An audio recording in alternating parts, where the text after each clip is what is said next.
Appearance on Dion's Daily Dose does not imply endorsement from or by any candidate or guest. The views, thoughts, and opinions expressed by Dion Bergeron or Dion's Daily Dose are his own and do not represent the views, thoughts, and opinions of any guest. Material and information presented is for general information purposes only. The Dion's Daily Dose name in all forms and abbreviations are the property of its owners, and its use does not imply endorsement of or opposition to any specific organization, product, or service. If you'd like to support the show, please visit our Patreon at patreon.com/Dion's Daily Dose. All right. Welcome, ladies and gentlemen, to another episode of Dion's Daily Dose. So today, I want to talk about something that's really important, and no one else seems to be mentioning it. There is a real crisis that is approaching us. A lot of us, like those of you who are familiar with me, you know my wife works in the home healthcare industry. She's a case manager, right? She's a Medicaid waiver case manager, right? Medicaid waiver case manager. It's a mouthful. What it basically means is she advocates for those that don't really have a voice in many cases at all. There are some that can't speak. There are some that can't communicate. There are some that are developmentally disabled, which is primarily who she works with. There are other waivers. Yeah, there are other waivers. There are other services. The elderly. There's the aging and disabled. There's a whole bunch of information, right? And I could spend hours explaining it, and the industry explaining all the things that are good, all the things that are bad, ways to fix these things. But it really, for me, it comes down to, and it comes down to it being infuriated personally by anyone who targets people who are like developmentally disabled, physically disabled, the marginalized, right? The people that mean people, right? Make fun of, call names. And we all know kids are mean anyway, but I'm talking about adults. There was actually a video of a guy in, I think it was Detroit. It was definitely Michigan, where a guy, this 20-year-old guy, boxer, was taken to a mental health facility because he tested positive. They sent him to a nursing home, right? And while there, he was assaulting elderly members. One guy actually was a veteran. So it's really, really frustrating for me personally, because I can't stand that. I can't stand people that target those who can't defend themselves. As I was the people know I was a correctional officer for 7 years at Indiana State Prison. I've seen firsthand what happens when people can't defend themselves. And it's one of the reasons why I'm such a strong advocate for the Second Amendment. But so I want to talk a little bit about, I said in the title of this video, this isn't going to be all about data and numbers, but there are some things that I think are important to understand. We got 3 counties, right? At least right now, we've talked about the redistricting and stuff, but we've got 3 counties right now that are made up of, or at least until the redistricting, right? We got Porter, LaPorte, and Lake counties. A certain percentage of people, from what I was able to find out, that work in the home healthcare industry in general, Porter County, right? And all these numbers are of the working population. It's not just the population, but the working population. So Porter County 167,391 people. But here's the interesting thing, right? Of the working population, 2.88% work in personal care and service. 2.21% work in healthcare support. Now, one of the issues is these people have different titles, right? The people that work with the direct service providers, people who go to the home, people who go to extended care facilities. So there are different titles for these people. So it's kind of hard to get a purely accurate number as to how many people are actually employed in these fields totally. But LaPorte County, a full 3.5% of the working population works in personal care and services, 2.78% in healthcare support roles. Lake County, which obviously we all know Lake County has the highest population in the district at 484,411 estimated people. Of the working population, 3.15% are in personal care and service, and 3.15%, which oddly enough, exact same figure, work in healthcare support. Blah, blah, blah, blah, right? What does all that mean? It means that there are a lot of people that work in this industry, a lot, thousands and thousands and thousands of people, and they are directly affected both by issues in the industry, crises in the industry. One of the biggest crises that are facing the industry right now are the lack of staff. My wife personally, when she worked before, her current job now, she's a case manager. Before she was a case manager, she was what's called a QIDP. Okay. And that just means someone who, the intention, right, works at the office and oversees the people who go directly to work with these people. So the way that it worked at her company, if someone didn't show up, she had to go and fill that shift if she wasn't able to get someone to fill that shift. So there were times when 2:00 in the morning, right, phone would ring. Hey, this person hasn't shown up. Still, I tried to call around, couldn't get anyone. Can you come and let me go home, right? Because one of the things that people don't understand or know easily about the home healthcare industry, especially those that work with at-risk population, is you can't just leave when your shift's over. You can't just clock out and go home like you can at McDonald's or a factory or wherever. You're actually under legal obligation to stay with that person if they can't be left alone. Now, there are some that, are very high functioning. You can go, you can work with them. When you're done, you go home. You're only there for a little time. But the ones that are known as 24-hour care, you actually have to stay there until you're relieved. So what I wanted to touch on, one of the things, is a lot of the vast majority of, I wouldn't say bad, the majority of the funding, over 60% of the funding, comes from the federal government, right? For the Medicaid waiver services, for the people that are, able to get help at home, for the people that are able to have someone come in, and whether it's sit with them, whether it's do many, many things, which we'll get into.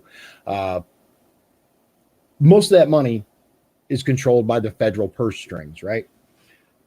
So I would have a direct vote about that were I to be elected your congressman. And one of the things that's really important to me is to making sure that the people that do this job are paid better than what they are now, for one really, really, really important reason. And that is, you either have a passion for this job, or it's the only job you can get, because the pay really isn't great. Currently the average is around $10 to $11 an hour. All right. Yes, it's above minimum wage, but when you can go to Starbucks, when you can go to Target, gas stations, just about anywhere else, and make more money, when you hear the list of things that you have to do, It's a lot. It's a lot. Here's one of the interesting dichotomies, right? The median salary of a home healthcare nurse, right, which is an RN position, and our RNs are fantastic. Yeah, I know one. My friend, mom, yeah, she actually works in the field as well, and she is amazing. But they deserve this money, so don't misunderstand that I'm trying to say that they should be paid less. But the median salary of a home health care nurse, an RN again, is $63,393. Now that's from nursejournal.org. The other side of that coin is a DSP, right? DSP means direct service provider. It's somebody who goes to the home and takes care of the people, provides direct care. From ZipRecruiter, their average, or excuse me, the median salary for a DSP is $22,149. Now, I'm going to read you, and this isn't even a comprehensive list. I'm going to speed through it really quick, but DSPs have to be able to pass meds, learn how to track those meds, chart, watch for side effects, maintain medical charts and records, work with individuals on their goals, occupational, physical, and behavioral goals, maintain complete medical charts, assist with all activities of daily living, cook, clean, take them out into the community, provide emotional and social support, expected to be at work on time, not call off, and like I've spoken about before, in many cases can't leave unless they're relieved.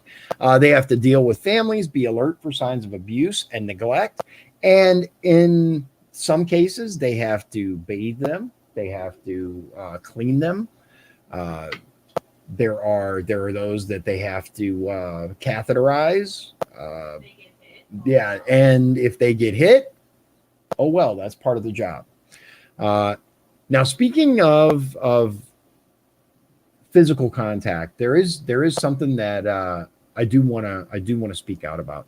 There are those that, as I said before, they just can't get a job anywhere else because for whatever reason, and they do this because they just need a job. They don't care about the people. They don't care about anything else.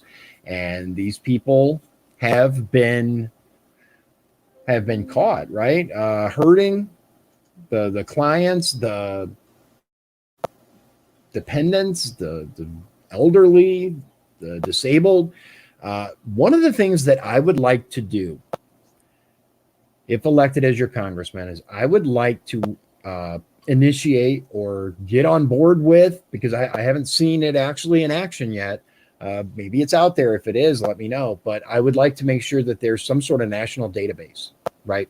Some sort of national register, so that if someone is hurting someone and they're terminated for that, they're discovered, they're put into this database so that providers can just put their name in, right? Like, look, we've all heard of E-Verify for illegal immigrants, right? We're prepared to initiate that. We need something to protect the most vulnerable among us, the people that prey on others. And not just, look, there are people out there that steal from companies, that steal from consumers, that do atrocious, horrible things. They should be put into a database so that the next company that wants to give them a chance can look at this and go, oh, no, not this one. So I have some interesting things that I want to share with you, and it does go to this. It's from WTHR, and I'm gonna do a screen share here real quick. Hopefully it'll work. I had a couple little issues earlier. Let's see here. There it is. There. Okay, there we go. Yes, and like Sarah Bloom points out, lots and lots and lots of paperwork. Lots of paperwork. And yeah, the people that are being hurt cannot defend themselves, and it is absolutely infuriating. So here we go. Hey, Bill, sorry you're having a rough time of it, man. Hopefully we can talk. So the story itself, right? New recommendations address care, abuse, and neglect in group homes. Now, group homes are a little different, but many times they're included, right, in the statistics and in what people think of with like a bunch of people living come here so they can hear you and I don't have to repeat. Liz is going to break it down for you. She's obviously better. The camera's off. You can just come over here. Oh, okay. There you go. So you have supported living homes and group homes, and they're very similar, except group homes is what you would think of just a bunch of people living together in a house with maybe one or two staff. It kind of goes alongside supported living sites in the waiver, and some people use group homes when they mean supported living sites and vice versa.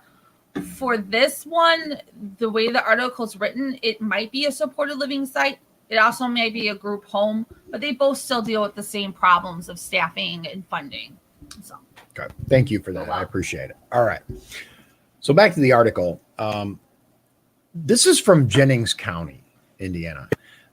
Indiana now has new proposed steps to help protect people who are disabled from abuse and neglect in group homes across the state. Now, this was last updated December 23rd, 2019. So just the end of last year. 13 investigates first exposed gaps in hiring that allowed individuals with violent criminal histories to become caregivers. Advocates said it's happening due to low pay, no training, and the highest turnover rates in the nation. One Indiana family now reveals how systemic failures left them hungry for change. Joshua Richhart stands 6 feet 5 inches tall and weighs 228 pounds. He has Marfan syndrome, a condition characterized by long limbs and heart problems. Joshua is also on the autism spectrum and has severe vision problems. He's blind in one eye and legally blind in the other. At 22 years old, he's more like a towering toddler. He's like a 3-year-old. He likes Thomas the Tank, Blue's Clues, and Barney, said Shelley Henry, Joshua's aunt. 13 investigates met them in September, following a trek from Jennings County to Indianapolis for a doctor's appointment. The two walked along the canal singing some of Joshua's favorite tunes and stopping to recite the Bees Hives rhyme. 1, 2, 3, 4, 5, they chanted before breaking out in smiles and cheers.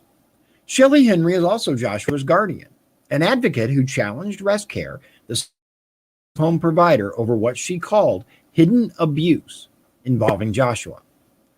They are 100% dependent on their caregivers. When their care is inadequate, there is harm, said Henry, who reached out to 13 Investigates after seeing reports about abuse and neglect in other Rest Care group homes. And there's a related article here. Unlike the beatings and broken bones 13 Investigates exposed, Henry said Joshua suffered another form of cruelty and neglect. She claimed during a 14-week period, Rest Care staff did not adequately feed Joshua and had starved him. Rest Care had not ordered any formula for his feeding tube for over 2.5 months, said Henry, referring to records she obtained from Joshua's pharmacy showing the dates and quantities of formula Rest Care ordered. Per doctor's orders, Joshua was to get 6 cans of tube feedings a day. In a report, Rest Care stated the doctor reduced Joshua's feedings to 5 cans, but when he started to lose weight, the doctor raised his feedings back up to 6. But Henry said even that doesn't add up because Joshua went from 109 pounds down to 178 pounds. According to Henry, the number of calories to lose 20 pounds in 14 weeks suggested something more disturbing. So she reached out to a nutritionist to review the amount of formula Rest Care ordered for Joshua. We found that he would have missed 199 tube feedings between February and May. 199 missed feedings, Henry said. He had deteriorated from this happy boy that was loving and sang nursery rhymes to somebody who didn't interact hardly at all, she said.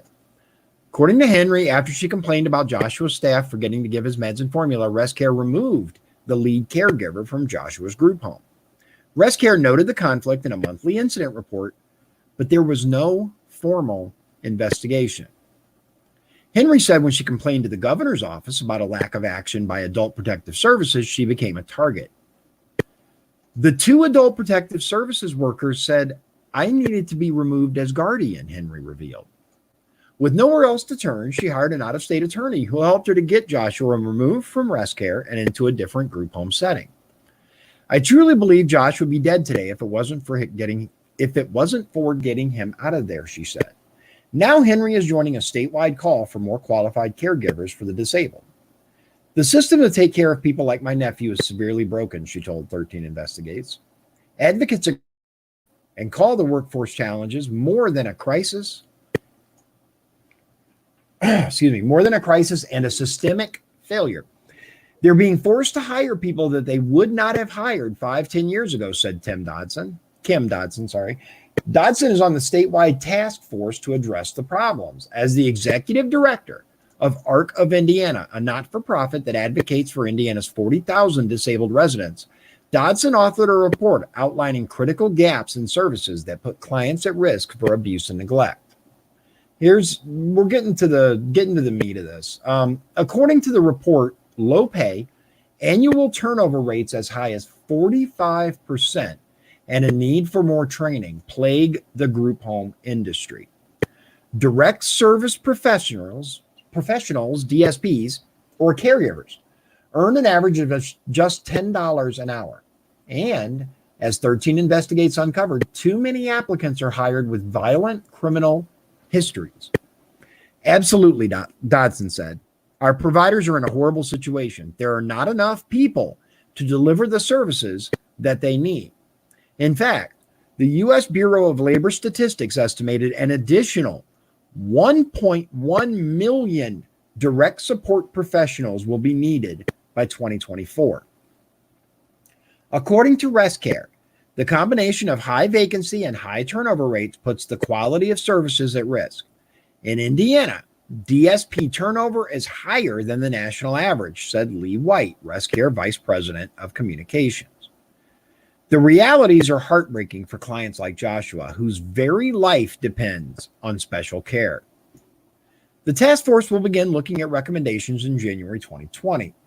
Increasing caregiver pay is at the top of the list. Currently, direct support professionals earn between $10 and $11 an hour. The task force could consider a gradual pay increase of up to $15 an hour. Training is another area of concern.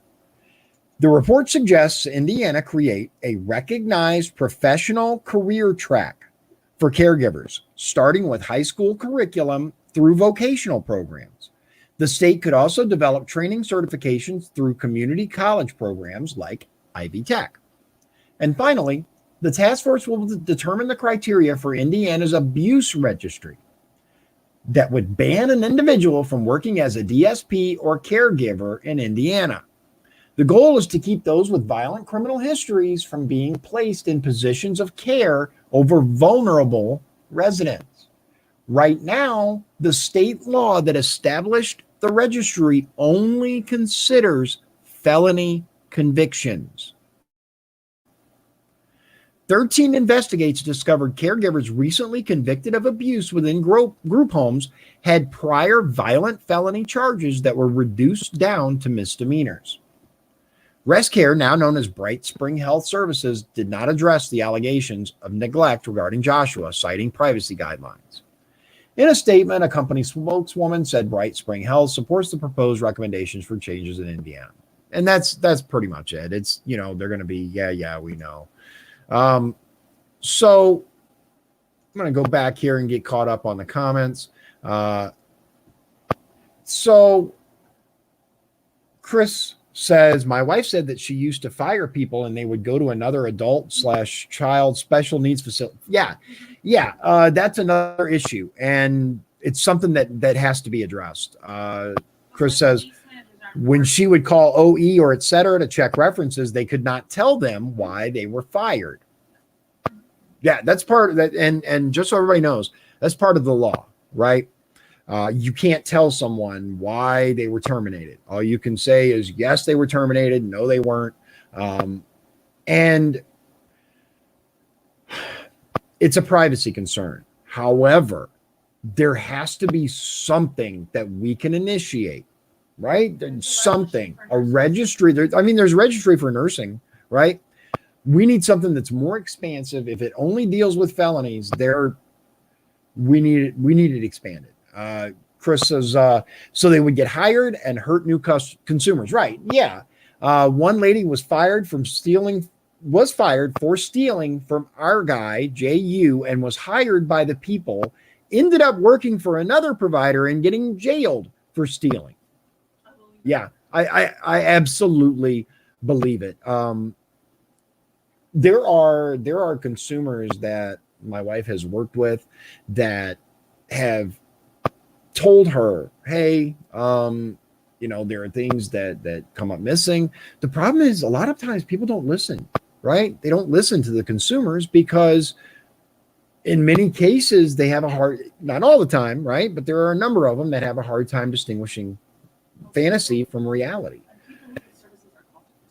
Yeah, and people who get services are called consumers, for those of you not familiar with the term. Sarah says, yes, a person can't even keep up with the turnaround rate. The ladies at OE have to constantly meet with new people and never know who they will be talking to next. There is a shortage of caregivers, and when they do have good ones, they don't stay very long. And part of the reason for that, like I said before, is the low pay, right?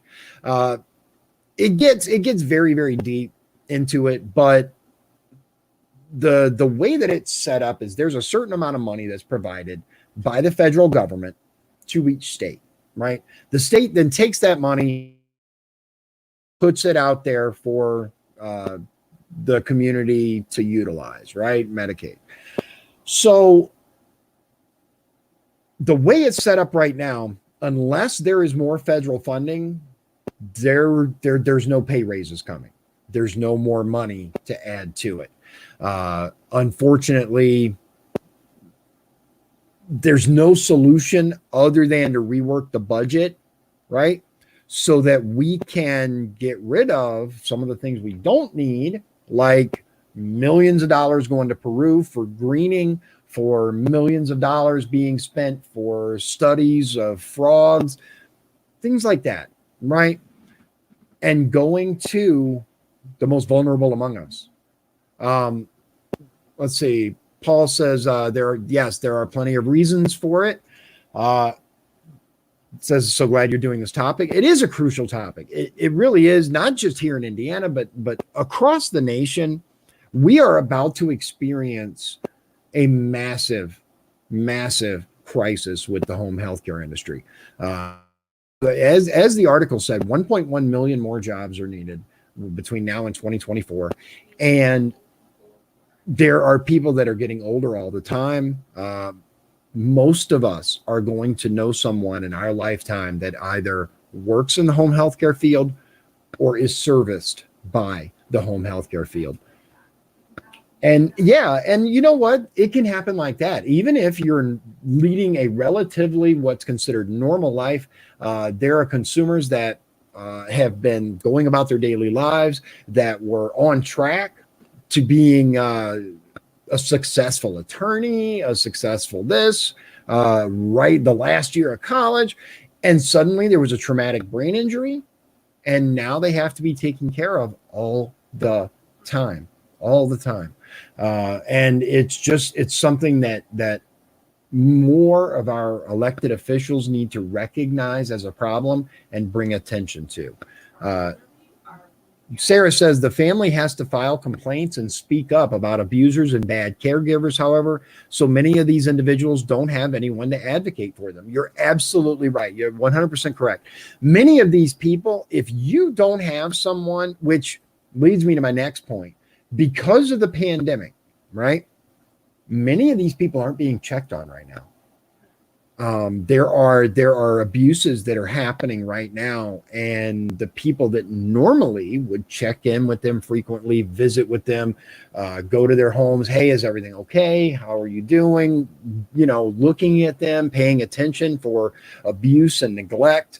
And, that's not happening right now, especially in, some of the more locked down states. Luckily for us here in Indiana, it's starting to loosen. We're able to start getting out there, but, and yeah, my wife isn't even allowed to go and meet with her consumers until what? July 4th. Or it's also things so traumatic, yeah. Or if something, happens, right. And they call and they're like, hey, this is happening. then she can go. But just normal, regular visits to make sure these people are okay, she can't do them. The government has said, no, you can't do that. Dave says money, training, and certification have to be instituted. As much as I hate spy cams, we need those too. Right. Absolutely. I think in many of these situations, look, I'm as big of a privacy proponent as anyone you will find. I can't stand the thought of the government going through, watching me through my phone, going through my emails. And those people that are like, and you know what? I used to be one of them. I used to be one of those people that said, well, if you're not doing anything wrong, what do you have to worry about? It still happens even with cameras. And yeah, it's still happening even with cameras. But I used to be one of those people that, was big on privacy or that didn't care, that was like, I'll accept the government's intervention, right? But as I read from the quote yesterday, our rights are getting chipped a little bit at a time. It's one of those situations where we have to be very careful. I do believe that these consumers especially need to be protected. And Sarah points out there is definitely fraud and waste. Absolutely. There are in all levels of government, right? From the city council all the way up to, Washington, D.C., there are those people that look at it as, yes. We have to get rid of those people. We also have to streamline the process. We have to figure out where all this money is going. And we have to rein some of it in. We are spending money on some ridiculous stuff. Ridiculous. I put out a post, last month, that actually tracked where some of our money went. And it's the most insane, ridiculous things. There was a study. Let me tell you, there was a study. I can't find it now, which is really frustrating, but I will find it. There was a study that by a liberal college in the Northwest. I don't know which one. That's why I'm having problems finding it. But they actually gave federal grant money to a person that was writing a paper, right, about what percentage of gay dogs have gay owners. That's tax dollars, ladies and gentlemen, tax dollars. Or since a waiver rewrite takes 2 to 3 years, it has to go through. Okay, so my wife makes a good point. She said to do a waiver rewrite, what is a waiver rewrite for those of us who are not familiar? The mic is on. Flip this one up a little bit and you can speak over. Have her jump on the other mic. She obviously knows way more about this industry than I do. I have learned a great deal from her. Sarah's got me talents. Right. So, yes. Well, hold on. Let's get caught up on comments and then you can explain the difference here. So Sarah says, other Sarah, got 2 Sarahs today. My families usually had to pay for those themselves, even if the consumer didn't live with the family. It's one of the many reasons I left the field. Yeah, and that's another thing. Unfortunately, we see this all the time. There are those who and I want to make this completely clear. I said this in my comment before the video started. Just like law enforcement, just like many other professions around the globe, but especially here in the United States, only the bad people make the headlines. There are millions of people who go to work every day, who care about these people, who make it their passion. But there are definitely people who are either can't get a job anywhere else or are using this as a way to use and abuse someone. And those are the ones that I want out of there, right? Chris says, we advocated for someone and the providers and families lied to get rid of us. Oh, Chris, I will say that it definitely were the providers, but I would love to talk to you and Sarah about that.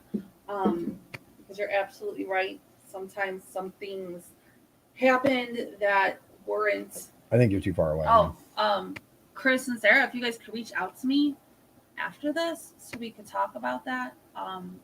There was definitely some crazy stuff, and some other providers took advantage of people to get things done. So, yeah, and it happens. Like Dave says, just like teaching to do the work properly, caregivers sacrifice their own money, and that has happened. Look, I'm going to tell you, when my wife used to have to go and work with the consumers because someone called off, right, or didn't show up. That's another thing. You know, it's one of those situations, right? It's a unique industry in that, like, when you supervise someone at the prison, you didn't have to work their shift, right? If they didn't show up, whatever, you were short staffed or whatever. But here in this industry, at least the job that my wife did, she was a supervisor, and if her people didn't show up, she would have to go and work the shift. Like, she would stop and she'd come back with things that I'm like, what is that? Oh, I'm getting these for the consumers. I picked this up, some stickers, this, and some pins, that. Well, yeah, but you don't work directly with them as much anymore. You go and visit with them, but you're not, The staff is spending their own gas money. Oftentimes, if they have to take people to the doctors, they're driving them there in their own car. Mm-hmm. Relationships get built and people get close to families, and sometimes lines get blurred, and they're buying, you were really good today, let's go get a treat, because we're human and we have emotions, and you get close, and that's what happens. Right, absolutely. But let me so a waiver rewrite. A waiver for Medicaid is just like a waiver for any other insurance. It's extra coverage. Right. So they have to get rewritten every so often because they're just not working for what they're meant to be. For more example, they're trying to do a children's waiver for the younger children that are getting on the waiver for autism. They're figuring out, it doesn't work the same for adults as it does for kids. We need to give them their own thing. Right. So to rewrite this waiver has to go through about 3 years of evaluations and panels and experts and discussions and meetings and this that all happen after hours and all cost extra money. Yeah. Instead of streamlining the process with emails and Zoom meetings, it's meeting after meeting after meeting after meeting after specialist after meeting. It's excessive. Yeah. It takes a long time, and in the meantime, people are going without what they need just to get more overhead. Yeah, and it's bureaucracy, right? We've got layer upon layer upon layer of bureaucracy. There's a lot more to Donald Trump's desire, right? We can talk about how effective it's been, but his desire, his campaign promise to drain the swamp. It's more than the people working behind the scenes. It's more than people actively working against the president. It's also the many, many, many layers of bureaucracy that have been built up over the over 200 years that this country has been around. And over time, this has been added, this has been added, this has been added. It permeates all levels. So Sarah says there's a young woman in DeMott who has family right down the street and refused to help. She needs 24-hour care. Yeah. And that's what I meant. For people who need 24-hour care, you can't just leave when your shift's over. You have to wait for someone to show up to, hold on, I'm getting, yeah. So Paul, yeah, thanks, Rob. So Dominic has a good question. What do you feel about the working man getting his hours cut and seeing no pandemic money, but others get the pandemic money? I have 6 dependents. So I'm going to tell you, there is a lot of stuff that was in the original CARES Act that I was not in favor of. Okay. What I was in favor of, at least I don't know that I was in favor of everything to do with unemployment and the way that they structured it, but I definitely think unemployment needed some help. The issue, like you said, getting hours cut, right? But not laid off. Suddenly you're working only a few hours. You're technically not laid off. And you have, like you said, 6 dependents. They're 17 or older. Yeah, and then if any of them are 17 or older, you're not getting anything for them. It's not right. Just like I'm going to go ahead and put this out there. There was an issue where people who were married to people who were here illegally were not getting their relief check, right? They call it stimulus. I don't like calling it a stimulus because it's not the check, right? They weren't getting it. And people were like, that's not right. That's not right. Here's the issue. And here's how it happened is, and we can get into all the legality and stuff, but ultimately I'm just going to tell you that if you are an American citizen, something that was designed to go to all American citizens should go to you.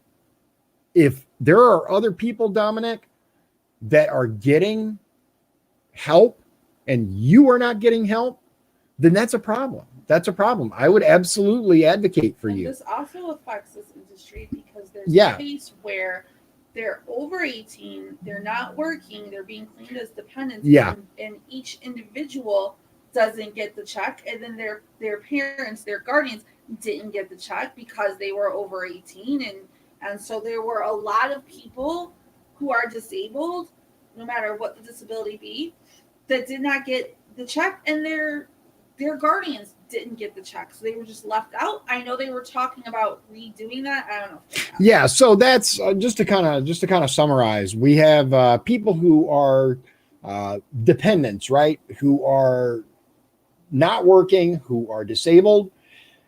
Some of them developmentally disabled, some of them physically disabled, but they're technically a dependent, but they're over 18, right? The person who actually takes care of that person couldn't receive any assistance for them because they were over 18. Now they're supposed to be working on this. It's actually something that I would agree needs to be looked into, right? So, and Sarah says, yeah, that's how it works yep, that's how it is where I work. Sorry. The mentors have to pick up the slack of no-shows and also are expected to do the office work. They only last about 6 months. I know where she works now. Yeah. So that's so true. They only last about 6 months. Yeah, they do. They only last about 6 months. And because they're also never told. Mentors are similar to QIDPs. Just another name. Very rarely do providers lay out the truth of what your job's going to be like. Yeah. Because if they did, a lot of us might be like, oh, well, no. Yeah. Because not a lot of people want to work crazy overtime and be called in the middle of the night. Yeah, way too much work for the pay. It goes everywhere. It's true. Absolutely. Absolutely. I wholeheartedly agree. When my wife got the job that she had before this one, where she was a QIDP, she would come home, right, at the end of the day, because she'd work in the office all day and then come home. And it was 5 minutes, 10 minutes, maybe, before she started getting texts, before she started getting phone calls, and then there was this on-call phone. And I don't even want to get into all that because I hate the ringer on that thing was so loud. And I understand it needs to be because some people are very deep sleepers, but oh my goodness. But the amount that she got paid, and she was hardly ever home for a big part of that, especially towards the end, because they were losing staff left and right. And because people were tired, right? They were exhausted. They were like, there's no way that this is worth the money that I'm getting, the hours that I'm putting in. No, not worth it. So this is where I kind of tie all this together, right? Look, there are those people out. I've said it before. I'm pro-life. I'm gonna tell you. Yeah, I'm very, very pro-life. Yeah. My wife has talked before about the cat. Look, man, they had the little kitty cat, and they were like, we can take care of that for you. And I'm like, what do you mean? And they're like, well, we can just fix the cat. I'm like, but the cat's already pregnant. I had to look at him and be like, babe, they mean do a surgery and abort the kittens. And he turned white and horrified. He's like, no, we're not doing that. We're not giving her an abortion. The cat gave birth to kittens like 2 days later. Yep. And nope. Yeah. Here's the thing. When we got the cat, we didn't know the cat. We didn't have any idea that it could, but no, life is life, right? But I will say this. If we, especially as a Republican Party, right? If we simply focus on, no, that's life. Life is sacred, right? We must protect life. And we don't address the reasons. It doesn't matter if it's valid to us. The reasons why these people state for having abortions, then we're not going to fix it. We're not going to get anywhere. We have to look at the root causes. What can we do? How can we fix it? I was planning on getting into that today, but I think it's going to be I think I'm going to stay on this. Yeah. So Paul has a question. Do we blame Washington, the state, or the company for the wages? I can answer this better than he can. Yeah. There are many different services available, and they all pay a different amount per hour. So let's say you're getting type A services, okay? Because it would be way more letters and everyone would be confused. Yeah. The most that you can charge, the most that can be billed for 1 hour of type A services is, let's say, for one, it really is $24 and some change, so $25 an hour. Yeah. So for a company to only be able to make, a provider to only be able to make $25 an hour, which sounds like a decent money. Person, but yet still have to pay the employee $10-11 an hour. Yep. Overhead plus the massive amounts of insurances that the providers have to carry. Let me stop you right there for a moment. I want to tell you, I actually didn't know this, right? And she actually didn't know either. I met with one of the business owners that do case management, and they told me that their work comp insurance is actually higher by a significant amount than their friend who owns a construction company, because they have to go to unknown areas, unknown homes, to work with unknown people, some of whom are violent. Work comp is a very real cost for this field, and it's something that doesn't get brought up, doesn't get mentioned. Go ahead. Thanks, Bob. Yeah. So if you can only There's more to charge it. $25 an hour to Medicaid for an hour of type A service, but you're shelling out $20 an hour of overhead, you really do only make $5 an hour. I remember when we were looking at numbers and my office was finally teaching all of us staff why billing is so important, how they make money. A lot of providers are going belly up because the state did not want to increase temporarily the funds for all the extra staff for COVID. They really do only make $8, $9, $10 per hour for each person. So until federally that amount is increased, they can't increase employee wages. We need to make this a actual degree program, an actual career path. They do it for home health nursing. It's part of nursing. This has to be a career path where you can have certification and education and tracking. So yeah, here's just an article real quick. Right, Chris? Yes.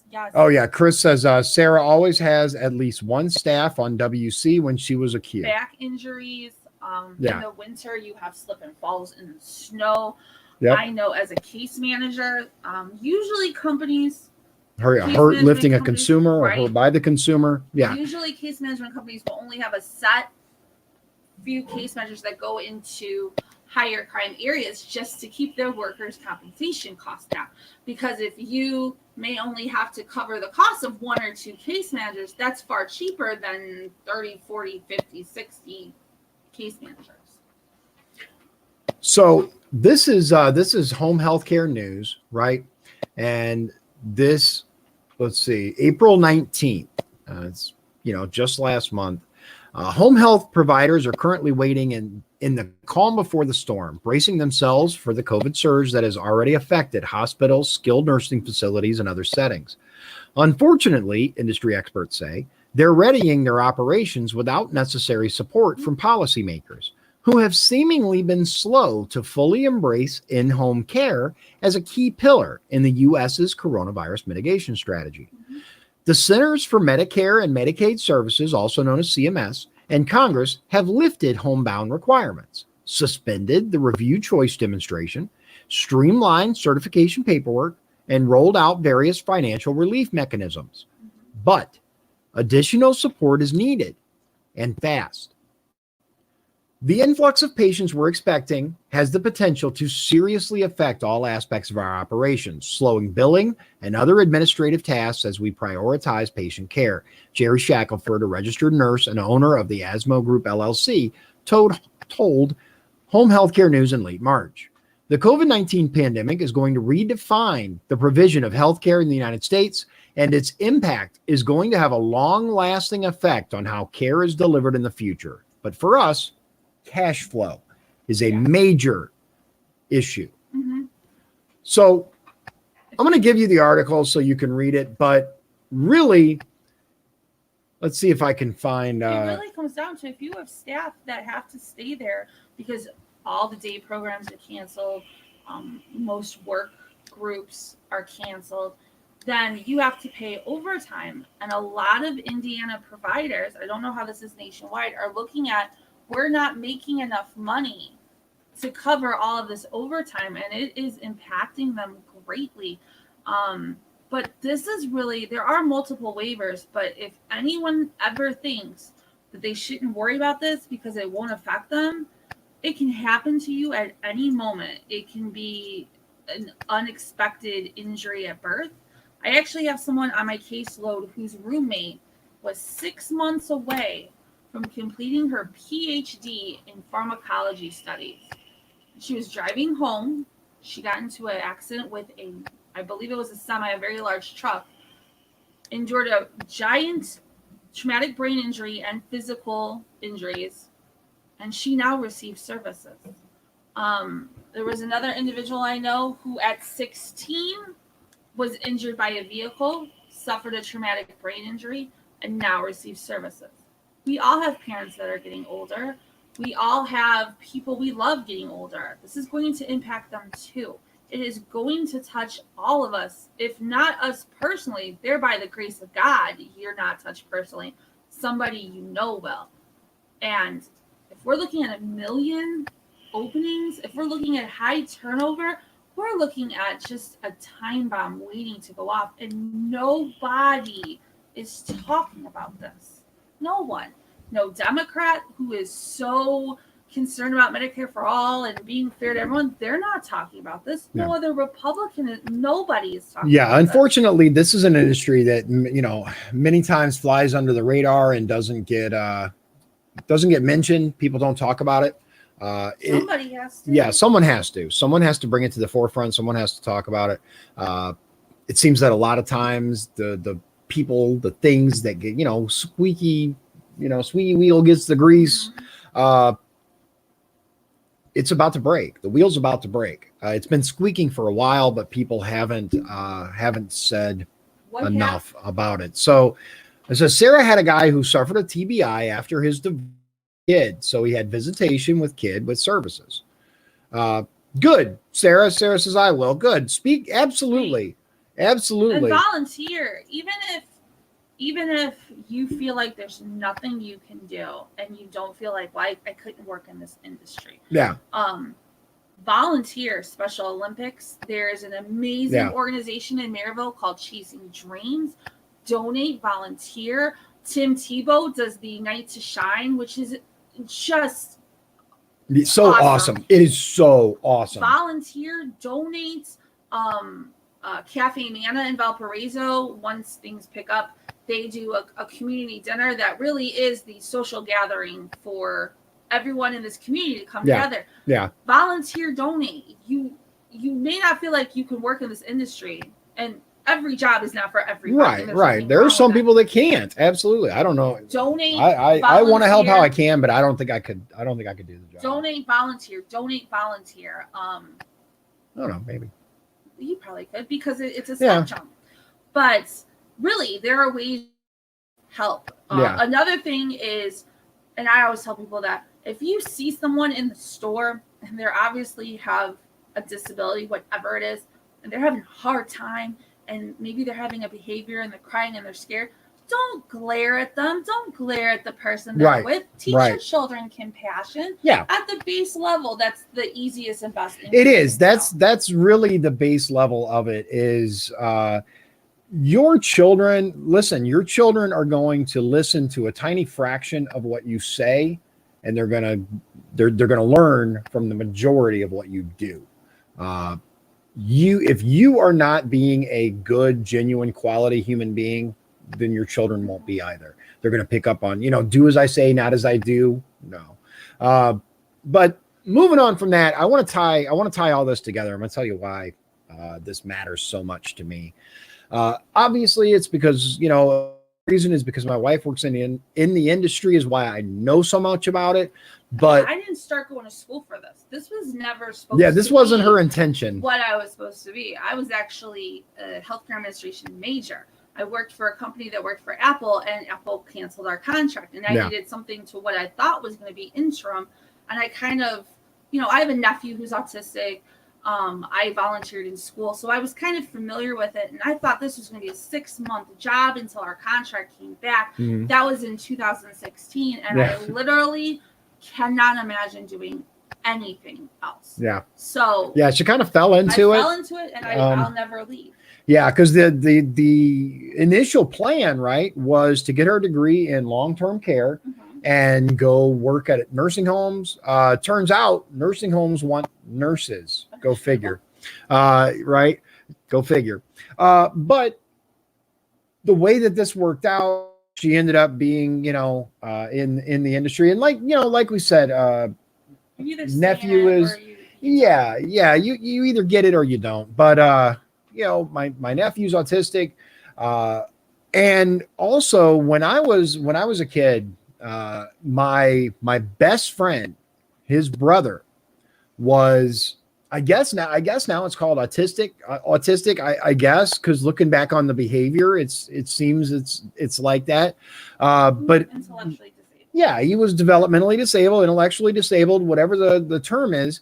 And he was definitively the kindest, nicest, most heartwarming person I have ever in my life met.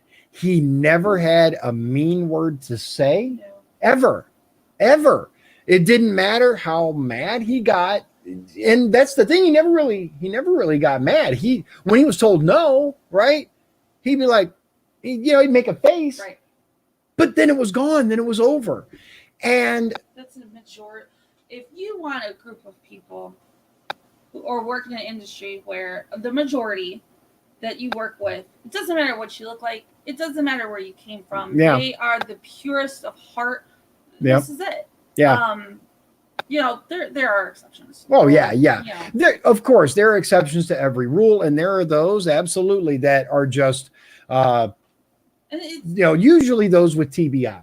It has disabled a part of their brain that filters filters things. A lot and of the time, think about Sophia from the Golden Girls. That filter's gone. And if you see someone with a traumatic brain injury or know someone and you don't understand a lot of the time why they've all of a sudden changed, think of that. Yeah. That filter's gone. Yeah. Which can be refreshing because it's honest. Yeah, it can be. But so the way that this all ties together, and one of the reasons why I am so staunchly pro-life is Iceland. There's been a big deal made out of the study that was done in Iceland, and the way that I think it was Iceland, where they actually have a program. They have socialized medicine in Iceland, right? They say that they have cured Down syndrome, right? They've eradicated it. Eradicated it. They've eradicated Down syndrome. Yeah, that's a better look term. Up that article. The way that they've eradicated it. Yeah, here it is. Is they look at a expectant mother who just has her ultrasound or genetic testing, and they find that this baby will have Down syndrome. and they say, well, if you want us to pay all the medical bills, because that's what socialized medicine, that's what they do. Yep. You can't have the baby. We're not telling you to have an abortion. She can't have the baby because we won't cover any medical expenses. We won't cover childbirth. Yeah, some of you, this might be the first time you're hearing of this. It was actually ran by Washington Post. Now, Psychology Today. And if someone who lives in a socialized medicine country, they have high taxes. You are looking at giving birth to a child who you don't know. Down syndrome is what they call a mosaic type of syndrome because it affects everybody who has it differently.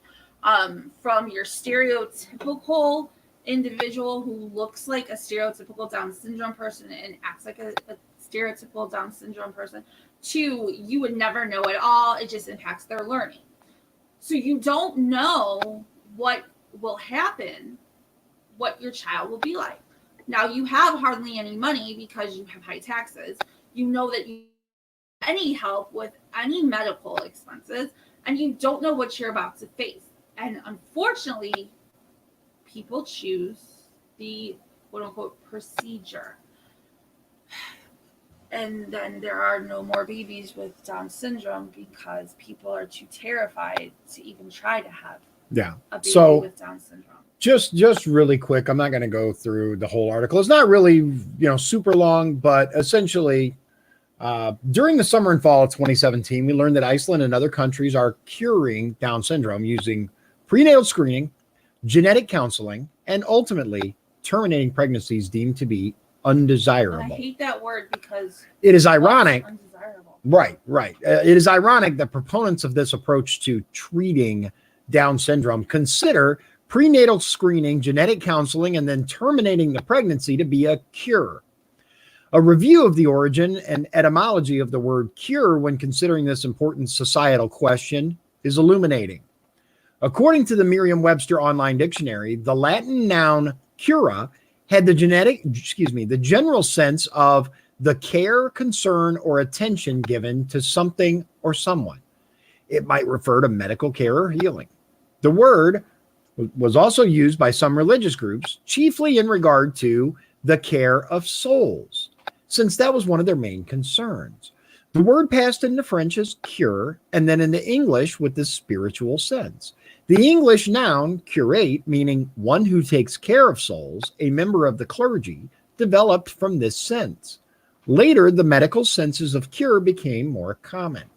It's sad to contemplate that a word that for centuries meant the care of souls has now come to mean making sure that people with Down syndrome are never born.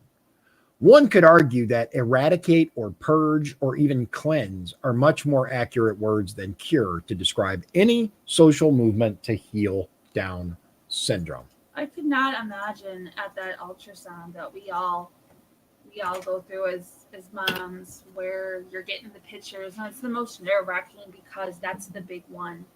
It's already hard enough to think that you're going to be told there's something could be wrong with your child, but then to be told you have no choice to say this is how they're not desirable. If Down syndrome isn't desirable, what's next? Autism, left-handedness, brown hair, being a girl, being a boy, it's a slippery slope that just once it starts, you don't know where it's going to end. But I've seen people who the pro-choice movement deems as, well, I would want to have that baby. That the baby would be born, not quote unquote normal. And I've seen people who don't talk, don't move, but when you actually engage with them, you see the life in their eyes. You catch that sense of humor. You catch that they know what's going on, maybe around them. Maybe they're not talking like we are, but they're communicating. And they are life. They are people. But to say that they're unworthy enough for life, I don't understand. I don't get it. I know I was only blessed with one child, and it wouldn't have mattered to me what would have been wrong or not wrong.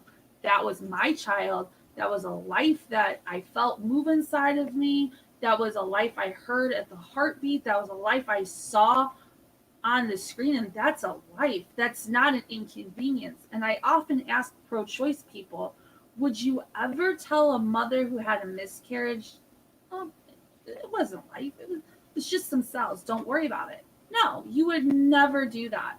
Life cannot be when we determine it is life and when it's not. That's just my little rant. I'm done. And Chris Wells, let me read this. Well, first of all, I put this on the screen. It's awful. This is from Robin.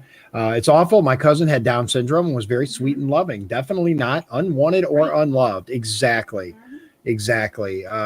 Chris says, we have a girl at church who has Down syndrome. She has the most purest heart, and her parents would work in the nursery because she loved to work with the babies.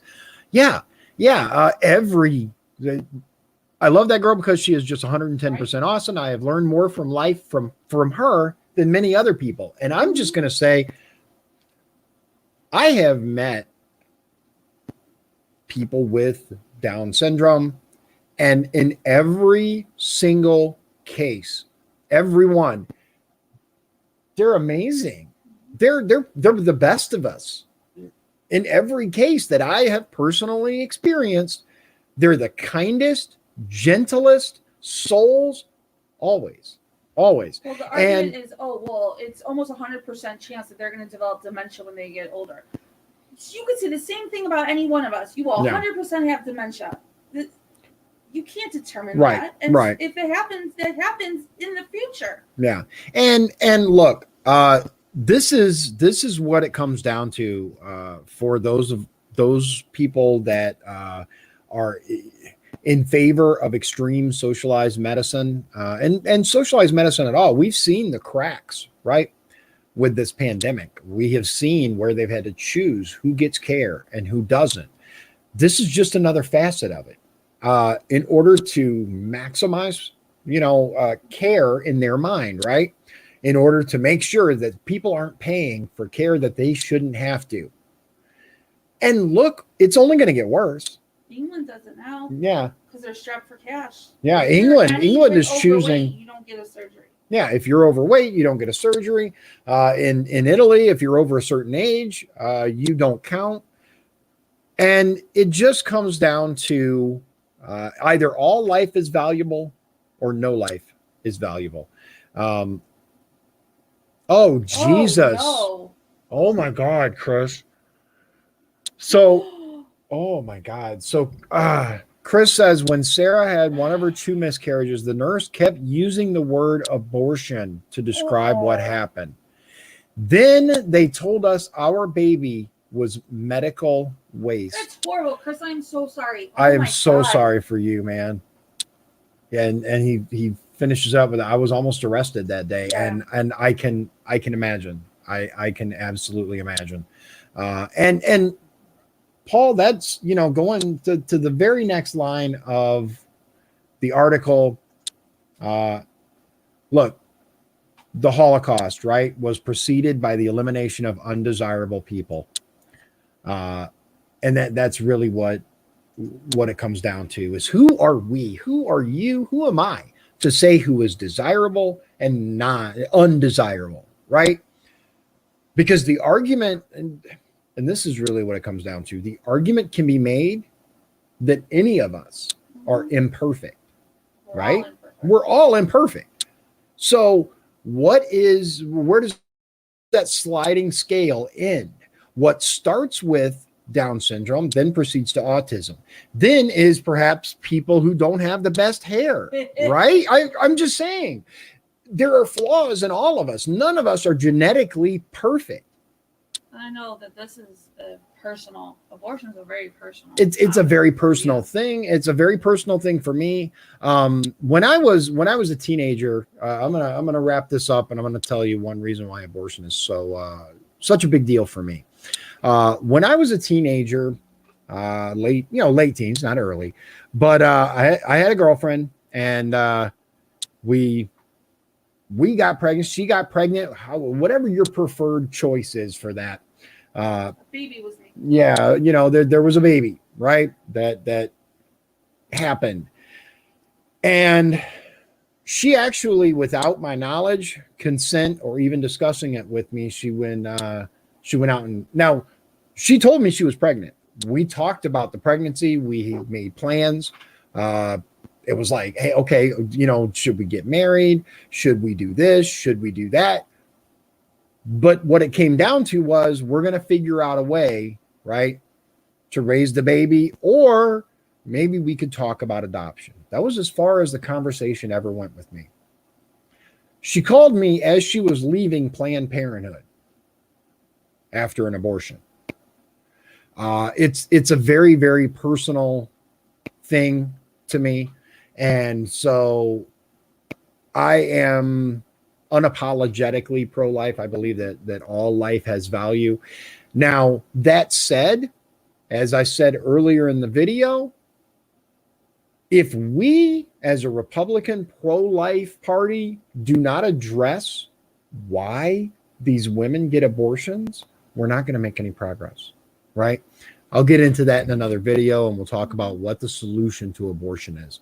We will talk about what we can do about it and how we can change things for the better. Tomorrow's Memorial Day. Yeah, listen, for those of you running around saying, happy Memorial Day weekend, just remember that Memorial Day is not a joyous holiday. Memorial Day is a time to remember the many, many people who gave their lives across the history of this country so that so that I could make videos on the internet, so you could watch Netflix or play your favorite video game or complain about the things that are, that Donald Trump tweets. Or Joe Biden. Or Joe Biden, yeah. Or complain about Joe Biden sniffing hair or whatever your thing is, right? Obviously, I dig Trump, but the ability to even speak and not be. Yeah, the ability to speak your mind and not be hunted down by the government, although that's getting kind of close. You can thank a veteran for that. You can remember on Memorial Day the many people that have given their lives in order for you and I to remain free, right? So for those of you... Who do we have as veterans running on the Democrat side? Do we have... yeah, you got. I don't know if he's a veteran. Well, he's a veteran. He was on a Navy sub. All right, and then on our side we have Mon Hanley, who is a vet, and then Spencer. Yeah, Spencer's the vet. So yeah, both of them served. Yeah, Mon Hanley served. Spencer served. Did some things to serve. Yeah, so and I mentioned that before in the debate kind of summary. Yeah. Is that took courage. To at the time when it was Don't Ask, Don't Tell. I thought it was even before Don't Ask, Don't Tell, wasn't it? In the 80s, so I think that was before Don't Ask, Don't Tell, yeah. But at that time, you had to deny who you were. Yeah, you had to act, Don't Ask, Don't Tell, you just didn't say anything. Okay. Prior to that, you actually had to, sign a form, stating that you weren't. Thank you, Mont, for being so absolutely willing to deny who you are and your lifestyle to protect. I was alive at the time. Right. To protect me and my family. Yep. Kudos, man. Exactly. Hands off. Exactly. Spencer. So happy Memorial Day. Yeah. Don't really. I just said it's not a happy occasion. I'm sorry. Thank you, Memorial Day. Yeah. Look, I get it. Right. Sarah's just try to remember. Sarah's a vet too. Look, here's what it comes down to: is just remember what the day is for. Right. Just remember what it's for. Thank you everybody for joining me, and I will I'm not sure if I'm going to have a video tomorrow. I have another one of these roundtable events that I have to go to that's mostly going to be Democrats. Yeah, but I got to see Bill at the last one, so that was cool. He's absolutely he's adorable. He did well. Yeah, I mean, he froze up a couple of times, but he did good. But overall he did a good job. So I'll let you know. I got to double check the time and see the projection. This one I think starts a little earlier, so hopefully it can be done by the time I want to do my video, because there are some things that I want to clarify and get out there. And I will see all of you. If not by 7, I'll make it a little bit later. So, all right. God bless you. God bless the USA. If you'd like to support the show, please visit our Patreon at patreon.com/Dion's Daily Dose. This has been Dion's Daily Dose, hosted by Dion Bergeron. Executive producers Sean Holgram and Michael Beebe. Copyright 2020. Dion's Daily Dose, all rights reserved.